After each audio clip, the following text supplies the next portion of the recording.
Hi everyone, welcome to our first lesson of the lockdown. And what we're going to do today is look at Component 1, Section B, US Film since 2005. And today's lesson is more of an intro to the module and the key study areas that we're going to look at. Okay, so for this module, you're required to study two films, and the central underlying sort of theme of this module is mainstream versus independent film. And all the answers that we write are going to be comparing either cinematography or mise en scène or the key elements or spectatorship or ideology. It all comes down to the independent and mainstream status of our two films, which are La La Land and Beasts of the Southern Wild. So you could be examined on any of the following areas: key elements of film form, meaning and response, context, and also you've got two specialist study areas this time, and they are spectatorship and ideology. So key elements of film form, as we know, refers to the technical elements, so camera, mise en scène, editing and sound. And we need to prepare an analysis for both films, for every film we study actually, for each of these four elements. And my advice is to prepare analysis of three key scenes from each film, and you will be able to successfully answer whatever question comes up related to key elements. Here are some of the questions that have come up in the past. So we will deal with those as we move through the course, but if you'd like to pause the video and have a look, feel free. Okay, second, we have meaning and response. So meaning in this sense is encoded into a film by its producers. So a filmmaker will produce work that communicates ideas to the audience. What we're talking about is what the film means and what the director is trying to say, really.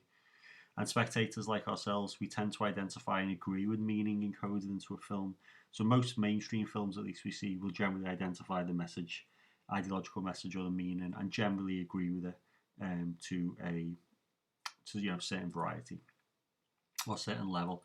But spectators may also disagree, find alternative meaning, or just flat out reject the meaning encoded into the film by the producers. So there may be films that your friends like and you don't like.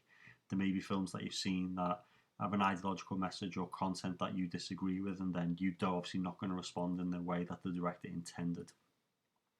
So one of the key theories we're going to look at to understand this, or better understand this, is Stuart Hall's reception theory, also known as the encode-decode model.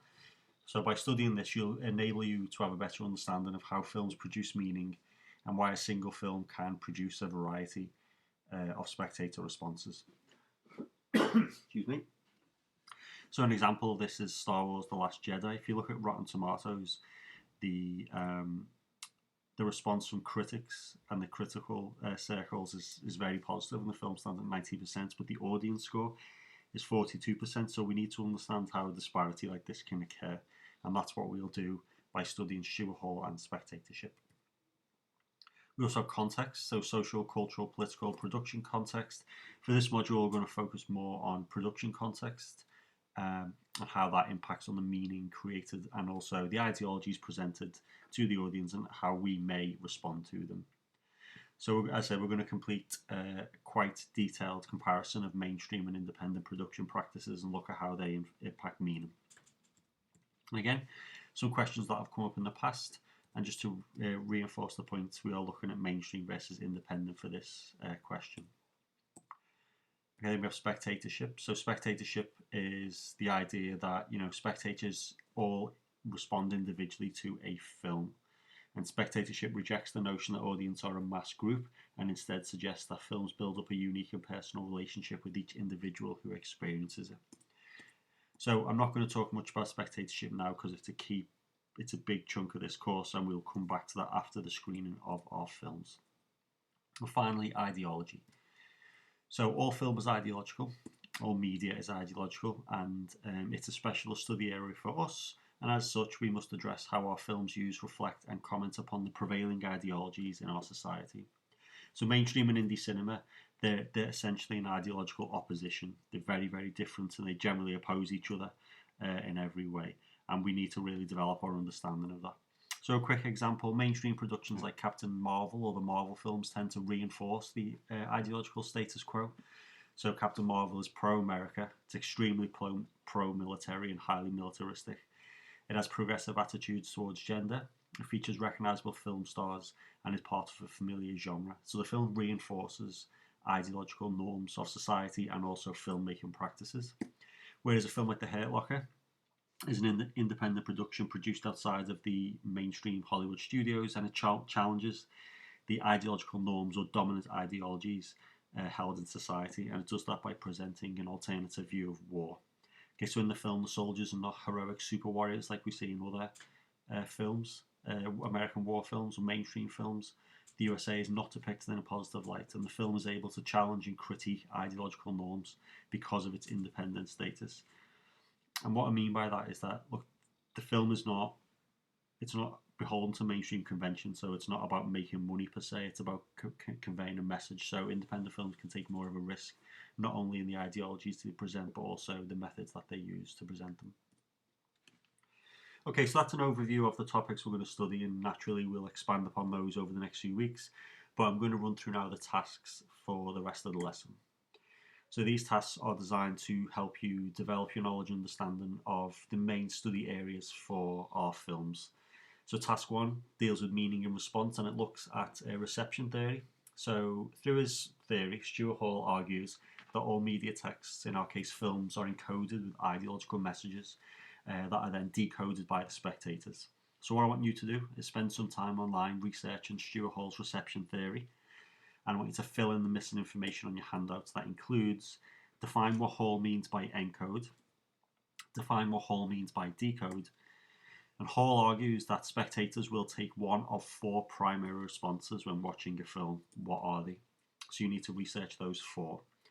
And then, once you've got those, I want you to use your own experience, your film viewing history, and provide an example for each of the 4 responses Hall identifies. So you've got to explain explicitly some of the ways or reasons why you responded to the film in the way that you did. Task 2 looks at context, and this time production context. And as I'm going to keep saying over this course, our understanding of each film is dependent on our knowledge and understanding of their respective production contexts, which are mainstream and independent.